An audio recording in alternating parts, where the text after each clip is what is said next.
Sifter for the ear. News, interviews, reviews, cinema, TV, streaming. Action. Hi, y'all. This is Jerry Williams, a.k.a. TV Jerry. What is this place? The CRYPTOZOO is a sanctuary, a place for all the unloved animals in the world. That's a clip from the trailer for CRYPTOZOO, a Sundance award-winning animated film that was created right here in Richmond by James Samborski and Dash Shaw. They'll be joining me on Sifter for the Year to talk about their lives together and making their movies. Sifter Review of the Week. Julia on HBO Max. It's a bold move to take on a biopic of Julia Child after Meryl Streep did such a wonderful job in Julie and Julia. Fortunately, Sarah Lancashire has succeeded beautifully, creating the famed chef as a sweet, charming, peculiar, and delightful character. The series revolves around the creation of her famous TV show, The French Chef, delving into the challenges she faced from the stuffy PBS executives. It also depicts the people on her side who helped make the show happen.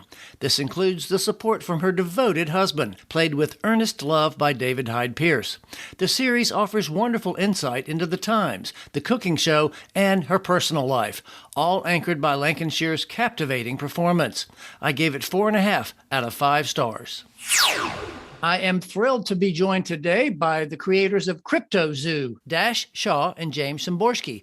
Welcome to Sifter for the Ear. Hello. Happy to be here. And congratulations, by the way, on being nominated for the Cassavetes Award at the Independent Spirit Awards. I was watching and they announced your name. You didn't win, unfortunately, but just to be in that category with only 5 other people is amazing. Footnote. The Cassavetes Award is given every year at the Independent Spirit Awards. It's in honor of actor, writer, director John Cassavetes, a pioneer of independent films. How was the event itself? Y'all went, I know. Yeah, we were there. You know, the cliche, it's an honor to be nominated. I feel that cliche in my bones because it's felt very true that, especially for us, where it's an animated movie, it's so different than the other movies there that it just felt really cool that they would even kind of acknowledge our existence and shower us with a nomination was extra awesome. First, I have to ask you this question that's been driving me crazy. Dash, what kind of name is that? Where did that come from? Well, it's supposed to be short for Dashiell, but it's just my name. And my dad grew up loving like Dashiell Hammett. And Jane, did your parents love Tarzan or something? It's actually, my parents both have J names, and they thought it would be cute that everyone in the family had a J name. I feel like I dodged a bullet. It's a very ordinary sounding name, but you don't run into too many people in my age category. And so I'm kind of glad for my unusual name. My not unusual name. I was talking to somebody recently who's in your age category about how they're naming kids names like Mabel and Maxine and Chester and these old names. I know y'all have she's 4 now, I think? 5. What's her name? Castle. Okay. We went all in on the weird names. Yeah. We aren't totally alone. I looked it up. There are 5 first name Castles born in the U.S. every year on average. So. Oh, cool. Surprise guest drop in. Oh, wow. It is Paul DePasquale, the creator of the only monument still on Monument Avenue. Yes, it's true. Footnote. Paul DePasquale is a Richmond artist whose best-known work is the Arthur Ashe statue on Monument Avenue. Paul DePasquale married us. I know. That's when I called him up. He said, yeah, I married these two. So, Paul, how do you know Jane and Dash? Well, from way back and separately. Jane, your age is in between both of my daughters. My younger daughter, Mary, would come back from your house, eyes ablaze with ideas for costumes because of what she saw in your closet, I guess. And my other memory about you is from Kate, who talked about, yeah, Jane Samborski, she's wearing cat ears around in school. And it was the coolest thing. You know, you were way ahead of the dressing as animal at school. There's a character in CRYPTOZOO that has cat ears that's based on young Jane. And how about Dash? Dash's family and my family attended Quaker meeting. So Dash, at a young age, started showing me cartooning he was doing and portraits he was drawing. And you just don't see that happening in a kid. Dash, I think you were probably 8, maybe 6, something like that, when you first started showing me what you were working on. I was honored to be asked to officiate at your wedding, but it's just really been an honor to watch what you've done in this invention with CRYPTOZOO. And I really have to liken it to the Wright brothers. Wow. Wow, yeah. I don't know. No. Here, let me hang with me on this. So there they were in a garage with bicycle parts and the driving force to invent an airplane, knowing that they could do it. And here you guys are here in Richmond inventing this beautiful film and getting the proper accolades. Just to be an artist, you have to have a vision, but then you have to be able to do it, to carry it off. And then you've got to bring it to the marketplace. And how you can do that and stay married is really Spreadsheets. It's all spreadsheets. Listen, I know that's not true. I tried to insulate our attic with my wife, and after an hour and a half declared I was going to hire somebody. Otherwise, we'd be filling out divorce papers. That was the I think the great strength of Dash and I as a creative team is that we each have a fairly separate skill set. Dash has a very macroscopic view. He's very zoomed out. He sees the whole project. He's got this great vision. And I love to tinker, and I'm an engineer, and I have this very zoomed in, like, how do we fix individual problems? And I know from long experience that there are a lot of things I'm not good at. And I'm very lucky to have Dash be good at many, many, many of those things. And where Dash is weaker, I can pick up the slack. And just the incredible respect that comes from knowing that he's got my back and that he loves the things that I hate is just it's what keeps the partnership. It doesn't seem like we want to be doing what the other person is doing. Perfect yin and yang there. Yeah. Does that include doing the laundry or taking the garbage out? We section that off as well. Yeah, spreadsheets, right? Dash. In a way, it is kind of like, we joke about the spreadsheets thing, but it's actually kind of true, because the real marriage saver in the spreadsheet was that if Jane had notes for me, like this arm is drawn incorrectly, instead of her knocking on my door and confronting me with it and us arguing about it, she just typed it into a spreadsheet under notes. And so one day I would wake up and just look at my list of things to redraw and just redraw it all then. We're getting deep into the professional stuff. Before I let Paul go, Paul, is there anything else you want to say to them as friends? I do want to say that to hear you talk, Jane and Dash, back and forth, one would say, oh, well, it's lucky you all found each other, and it's lucky you worked together, and you're lucky to get the film done. And I say, no, it's not luck. It's hard work and it's dedication to art, and art as an invention. More than that, in the realm of art and the spirituality of art, it was meant to be. So thanks to all of you, and thanks for the invitation. Thanks, Paul. That's really sweet of you. Sweet of you to stop by. Thanks for dropping in. First of all, you're both born and raised in Richmond. Where did y'all go to school? Well, I wasn't born in Richmond. Oh, okay. Almost, though. He came when he was 2. Okay, Yeah. We'll count that. So where did y'all go to elementary, middle, and high school? I'm Richmond City through and through. So Fox and the recent news there, just like a knife to the heart. Footnote. Fox is a popular elementary school in the Fan, and it recently suffered a severe fire that put the building out of commission, at least for a while. And then Benford, which I survived. And then I was actually at governor's school before it was Maggie Walker. Dash, how about you? Let's see. You Johnny come lately at 2 years old.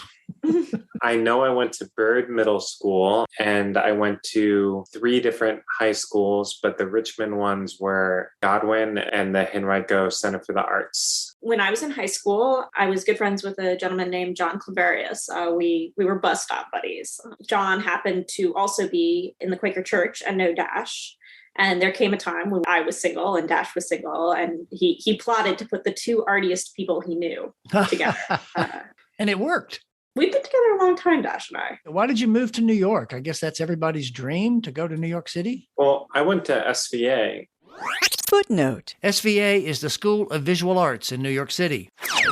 When I graduated and that was over, I was back in Richmond for a short bit, but then I convinced Jane to move up with me. Which was, I think, absolutely the right place for us to be. Dash was lucky enough to do the Sundance Labs. Footnote. The Sundance Labs is an offshoot of the Sundance Institute, famous for their film festival, and the labs support independent filmmakers. Lo and behold, some of the people that he met there turned out just to live right around the corner from us. Yeah. So to be able to continue those connections that we made kind of in this industry was great for getting those movies made. Yeah, Jane's referring to the two producers on our first movie, Craig Zobel and Kyle Martin. Footnote. Their first animated film was called My Entire High School Sinking into the Sea, which starts when an earthquake causes a high school to float out to sea. I'll include a link on the Sifter page. I'd met Kyle that kind of before Tiny Furniture came out, the movie he did with Lena Dunham. And Craig Zobel had done a great movie I like a lot called Compliance, a horror movie. And so when it came time to kind of figure out how to get the voice cast for My Entire High School Sinking into the Sea and finish that movie, I turned to them because they were like two people that were around my age who lived in my neighborhood who had figured out how to make, an independent movie for no money. So why did you decide to move back to Richmond? My memory is that Dash just became overwhelmed with the sensory experience of New York. It was too loud. It was too busy. He had just had enough of it. Right. And were you living in Brooklyn or New York? We were living in Brooklyn. So, Okay. And we were actually living on a fairly quiet block too. But I think it was just, we love each other a great deal. But when you live in one room with someone, it's a lot of that person, especially if you're working together too. And so he said, I can't stay here. We have to go somewhere else. And I said, we're moving back to Richmond because I know people in Richmond. We're talking about starting a family. We'll have childcare there. Right. I'm not moving to some random place where I don't know anybody. So segueing into Dash, how do you remember the decision? A key element was Jane was pregnant when we moved. And so it was kind of trying to figure out what to do from that. I had just turned 30 and I think my body had finished aging, and kind of like, Oh, no, it hasn't. Trust me. As somebody who's a little older than It had that. finished growing up and started declining. it had completed itself, and the last thing to complete was maybe my ears or some part of my ears, because sounds that used to not bother me suddenly bothered me a great deal. I know that, Jane, you're primarily a visual artist. And of course, Dash, you were doing comics. How did y'all decide, let's make a movie? It was a natural outgrowth, I think, of Dash's comics. I went to school for animation, but At VCU. At VCU. Right. And I was really burnt out for several years after that. And Dash sort of slowly reeled me back in. I was kind of making short films. Jane had done short films at VCU. It happened very organically. It's hard to point to specific things, but I would say between High School Sinking and CRYPTOZOO, it became realer in a way where it wasn't a side thing. We started small, making teasers for his comic books. I have this horrible, horrible malady that my family calls takeover-itis, where if I see someone else doing something, I want to get my hands on that project. So Dash kind of dragged me back in, half willingly, half kicking and screaming. And the projects just kept growing. I had done things that some of them are on my Vimeo that are I would call them fast slideshows, where they would be a drawing every 3 seconds that I would time to audio from reality shows, Wheel of Fortune, Blind Date. I remember Dash wrote High School Sinking, and he wrote it specifically so that we could do it ourselves. And then he brought it to me and said, so we're just going to start this. And I looked at him like he was nuts. And then I just said yes, because Dash has this way of just propelling projects forward. And I was like, sure, we're going to make a feature of ourselves. Speaking of that, you've actually said my High School Sinking. The full title is My Entire High School Sinking into the Sea, and you mentioned Lena Dunham, so I think might answer some of those questions for me. But I mean, you had an impressive cast: Jason Schwartzman, Lena Dunham, Reggie Watts, Maya Rudolph, and Susan Sarandon. How did you manage to get all those people to come to innocent, young, new filmmakers and do voice for it? We had it all drawn basically before I went to the producers. And I thought it would just be non-actors, basically. And it was written kind of assuming I wouldn't get actors and that it would just be friends or whoever. And Craig and Kyle really convinced me to try to get actors. I had met Jason Schwartzman years ago. Lena, I had met, of course, at the Sundance Labs. We just emailed them. One of the great surprises in my life was that they said yes, just based on Right. an email. And then we could go to people that we didn't know, Susan Sarandon, and show them a bunch of the movie drawn so they could see what it looked like. And these other actors are attached, so it could kind of roll from there. My understanding is usually when animations are made, especially like the big studio, the Disney or Pixar or whatever, the audio is first and they animate to the sound. And you said 80% was done before that. Did you have a scratch track of voices or did people just have to imagine it? Well, CRYPTOZOO is actually done differently than High School Syncing. High School Syncing, you are correct. We had most of the visuals before the audio, but it's very much a talkie heads sort of thing. And we knew where the camera needed to be, and we were able to animate the facial expressions after the fact. In CRYPTOZOO, we were lucky enough to work from voice performances prior even to character design. So part of the goal for CRYPTOZOO was that I could design the characters based on the actors. Now, CRYPTOZOO took 5 years, and according to what I read, the two of you drew everything. How was the experience overall? Why did it take 5 years? Yeah, it's a long time, but still not many people have made in the United States independent animated movies, period. So maybe it isn't that long. Well, now that brings up a question, though, because I noticed in the credits, it mentioned some other artists as contributors, and they were doing like maybe an environment or something. So did y'all give them the design and say, hey, animate this, or how did that work? A lot of our guest artists were people doing like an environment or a background, right? Or in some cases, just the assets for one character. And then those assets are put together like a puppet. And then I create the movement for them. Okay. And so one of the great things about Dash is that he casts artists the way many directors cast actors for the talents they bring to the table. So yes, we're giving direction saying, okay, these are the shots we need to cover. And these are kind of the angles that we need, but you do you. Maybe a way to think of it is it's like not an orchestra. It's like a garage band or something. Like it is a team group, but it's a small team. And everybody gets to have solos every now and then, Right, Yeah. Right. So obviously the new film, I'm assuming it was easier to get voiceover talent like Lake Bell and Michael Cera and Zoe Castan for that. Was it easier? For Michael Cera in particular, High School Syncing was playing Metrograph Theater, a very cool theater in New York. And so somehow I knew someone who knew him. I can't remember exactly, but he went to see High School Syncing, and then we asked him that day if he wanted to be in the next one. And he was like, sure. What was the inspiration for CRYPTOZOO? It was a few things at once. One was wanting to write something that I thought Jane would really like to participate in. And she had an all women's Dungeons and Dragons group when we were in Brooklyn. So I felt like writing a mythological creature movie would be really cool and give us a fun activity to spend years working on. That was a big part of it. Another part was this great Winsor McCay animated short. You can see it on YouTube. It's from 1921 called The Centaurs. And, Winsor McCay, he had done Little Nemo in Slumberland, Gertie the Dinosaur, which is kind of like the first Jurassic Park. And so here he had made a kind of adultish, sexy, centaurs in a dark forest environment short film, and it's unfinished. And that kind of the unfinishedness of it made it extra inspiring. So it was kind of like, well, this master of animation had this idea, but he didn't do it. Like, what would that movie have been like? Oh, wow. Cool. So for those who might not know, and I didn't, and I don't know if it's a real word or y'all made it up, what is a cryptid? A cryptid is a being whose existence is in dispute. We didn't make up the word. People think of us as imaginary beasts, but most mythological beings are simply extremely rare beings. And of course, a lot of those characters I recognize were from mythology, Pan and Medusa and a bunch of them. Did you create some of your own, or were they all based on some kind of mythology or every creature in the film comes from an existing mythology? Part of the idea was the movie would be kind of like about how the real world treats fantasy, and it wouldn't be like a separate fantasy setting, but the relationship between the real world in it and the fantasy world in it would be fraught, or kind of at least interesting juxtaposition.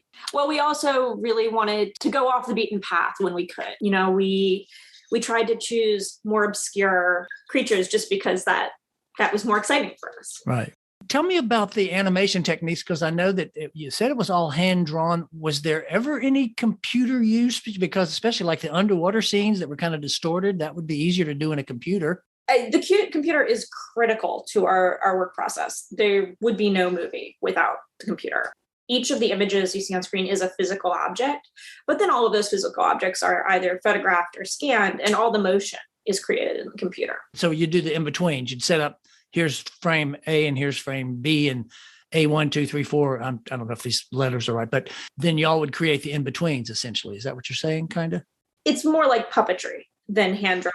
Yeah, it's hard to answer broadly because there's a lot of different techniques in the movie. Right. But, I would call it words like collage or like mixed media kind of makes sense. Well, now I know, obviously, I'm assuming, Dash, you did most of the character illustrations because that's kind of your thing. Did maybe, Jan, I'm hoping since you were an artist, and this is just me assuming, that maybe you'd worked more on the backgrounds and some of the special effects and some of that beautiful stuff that was around the characters? In terms of drawing, I painted most of the cryptids and did most of the full body puppets. And then Dash did more specific drawings and all the close-ups of the characters, and then quite a number of backgrounds. Some of the background artists that were really great include Sophie Franz. She's a great painter. Ben Mara, Andrew Lorenzi, people that I mostly know from Frank Santoro from Alternative Comics. So it's funny, I noticed, having just watched it, Storm the Capitol is in there, which had a very different meaning when you made your movie than it does after January 6th, doesn't it? Yeah, that event actually occurred in the absolute final weeks of just the last polish going on to the film. Oh, wow. After we could have made any changes. It premiered at Sundance that January. Yeah, literally 2 weeks after the event. And of course, I believe Michael Cera said he didn't even remember saying that line because it had happened so long ago. Yeah. I noticed Belle Island was in there, and I believe Paul told me that that's where you were actually married, on Belle Island. Yeah. Mm-hmm. And the scene where Lauren and Phoebe, their description of pulling fish out of the water actually comes from Dash and I having been there when the Shad run one year. And just sort of pure luck being there and being able to have that experience of pulling the fish out of the water with our bare hands. You mentioned it earlier a little bit, but the fact that you have all these creatures who are discriminated against and some other things happen that I don't want to go into. Were you seeing this as you wrote it and created it as any kind of allegory or political statement, or was it strictly a fantasy? Well, I thought of it as an allegory for how the mythologies around the world are treated, or how imagination is treated around the world. So I think of them more as like radical ideas or radical artworks, and how those can, in an attempt to introduce them to the public, are damaged. So that's my read on it. You see things in the world others do not see. This is who I am. I should not have to hide it. We would never say that when people map other ideologies or what is almost always their own experience onto the film. That's really exciting for us because, you say there's this art speak thing of, the eye of the beholder completing the film. I think it speaks to the power of the film that there's enough ambiguity in it that people can find their own meanings. Now, I did a documentary on Dirt Woman in 2018, and then luckily I got to go to 6 film festivals around the country in 2019.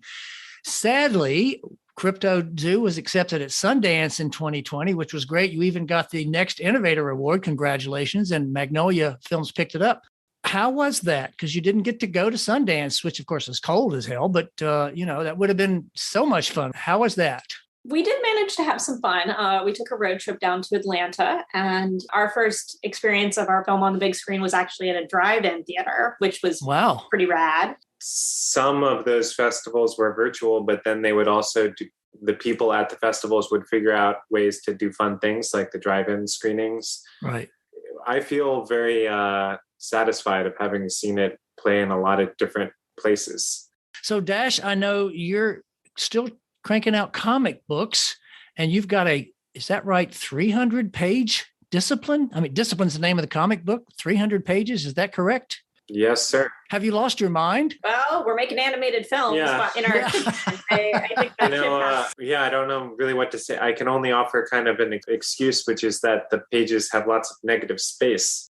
Okay. I don't know. I don't think part of Dash's genius is that he can conceive these large projects and visualize a path to the finish line and then execute that project. Jane, do you work with him on the comic books at all, or is that strictly his thing? Nope. Okay. No. I think Dash would actually prefers it that way. I think one of the hardest things for Dash in the animation is how much he has to rely on other people. That he can't just sit down and do it and make it happen. And so the comics are a place where Dash knows that he's responsible for all the pieces and therefore they're his, and he doesn't have to ask anyone else to do anything. Right. Now, Jane, I know that you trained as an artist. Do you still create any art, paintings, or anything else on the side? Or I mean, I'm always making things, and one of the great things about designing your own animated film is that whatever you're interested in working on at the moment can be folded into the larger project. So what I'm working on right now is actually 3D models of dragons for the next film. So I'm getting to sculpt, and I'm also working on paintings for that film. I have personal projects too, because sometimes I need to decompress, but right. I'm incredibly lucky that I get to follow whatever interest is currently on my radar. That's great. Now, when you say sculpt, you don't mean literally 3D sculpting. You mean 3D sculpting. You're actually sitting there with clay and doing it by hand. Yes. So this one question I always like to ask everybody: what are you watching when y'all just sit down and get away from the drawing boards? What do y'all watch on TV, or what movies have you seen lately? Well, I'm going to say something blasphemous, which is that I watch almost nothing. The vast majority of my media is in audiobooks. I find that TV and movies aren't interactive enough for me. So I like games, and I like to listen to books while I make things. I just screened in a cool theater in Brooklyn called Light Industry, a great movie that Jane and I actually saw together that I've been championing, called Bubble Bath, a 1980 Hungarian animated movie. I don't think it's available in the United States yet. I've been just praising it until maybe it will become available. But another Hungarian animated movie that is quite good is called Son of the White Mare. It's on the Criterion channel. And then coming out soon, I think later this year, is a fantastic documentary called Clay Dream about Will Vinton of claymation fame. Right. Well, this has been lots of fun, and I appreciate y'all taking the time to do that. And I will make sure there's a link to CRYPTOZOO on the website, and I look forward to seeing your next animation. Thank you so much. Thank you so much. Take care. Don't you think some things are meant to stay hidden? We can only greet the strange and unusual with love. CRYPTOZOO is on Hulu and some other paid services. I'll have a link to that and the other films mentioned on this show's page at tvjerry.com. Coming soon. In theaters. Ambulance. From Michael Bay comes this chase thriller starring Jake Gyllenhaal, who ends up in the back of the titular vehicle after a bank robbery goes bad. Everything Everywhere All at Once, with Michelle Yeoh in a trippy multiverse thriller by the directing duo Daniels, who did Swiss Army Man. Sonic the Hedgehog 2, and the title tells you all you need to know. All the Old Knives. Chris Pine and Thandie Newton play spies who were once lovers. This also launches on Amazon the same day. TV and streaming. Body Parts on TLC focuses on patients with silicone body parts. On the 7th, on HBO Max, Tokyo Vice, a crime drama from Michael Mann starring Ansel Elgort. Also on HBO on the 8th, Black Lady Sketch Show returns for a 3rd season. Also returning on the 8th on Netflix is Elite, that takes place at an upscale Spanish private school where murders always seem to happen. Also on Netflix, Metal Lords. 2 high school friends try to form a heavy metal band with a cellist. On Hulu, Woke, a comedy about a black cartoonist on the verge of success. On the 10th on AMC, 61st Street, a high school athlete is swept up in the corrupt Chicago criminal justice system. It stars Courtney B. Vance. On the 11th on TBS, a new season of Chad, where Nassim Pedrad plays a Persian high school boy. And on CBS, the Country Music Awards. That's all the sifter I got. Join me next week to see what a local TV anchor is up to now. For more Sifter, including literally thousands of reviews, visit tvjerry.com. That's a wrap.